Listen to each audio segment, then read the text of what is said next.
Peace and prosperity. Today we will be covering the cycle of operations for the FN Hurstler 5.7 pistol. As you can see, the magazine is empty. I have no live ammunition in my workspace. And the firearm is safe, unloaded. The FN 5.7 is rifled in 5.7x28mm. The operating system of this specific pistol is a delayed blowback system, rather than a standard Browning style short recoil system found in most handguns.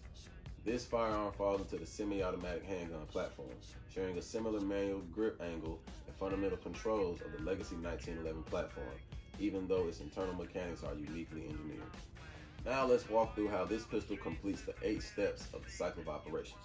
I will demonstrate using an unloaded magazine and an unloaded firearm for demonstration purposes. Feeding. As the slide moves forward, it catches and pushes a cartridge from the top of the magazine. The bullet moves forward across a feed ramp.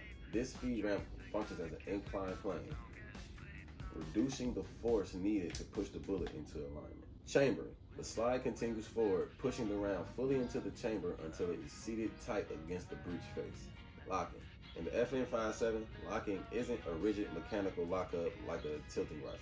Instead, it uses a delayed camming system inside. The recoil spring, which acts as a spring modifier, keeps forward tension on the slide to hold the chamber closed. Now, firing. When the trigger is pulled, the trigger acts as a third-class lever, releasing the internal hammer to strike the firing pin and ignite the primer. The FN 5.7 can only be fired when the magazine is inserted. Unlocking. The bullet travels down the bore, high-pressure gas pushes back on the cartridge case. The barrel and slide move back together for a tiny fraction of an inch before the barrel hits a stop, allowing the slide to continue rearward alone. This delayed movement acts as a cam joint modifier to open the action safely. Extracting. The extractor claw hooks onto the rim of the spent casing and pulls it completely out of the chamber as the slide flies back. The claw acts as a wedge and grabs hold of that rim. Ejector. Once the casing clears the chamber, it hits a spring-loaded dynamic ejector on the breech face. This tiny spring energy deflects the empty case out of the ejection port. Cocking. As the slide completes a full rearward stroke, it pushes back and overrides the internal hammer, trapping it against the sear and resetting the fire control group for the next shot. And that will bring you to the next cycle of operation and rechambering the next round.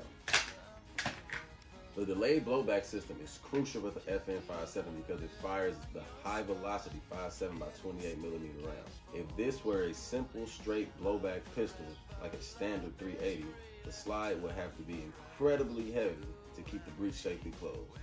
The energy for this entire cycling process comes entirely from a recoil expanding propellant gases pushing backward on the case head. No manual or external gas tubes are used. Finally, the passive component.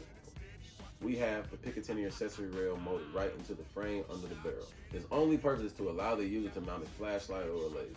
If I completely saw the rail of this frame off, the firearm would still fire, unlock, extract, eject, cock, feed, chamber, and lock perfectly unimpeded. Thank y'all for watching today's video.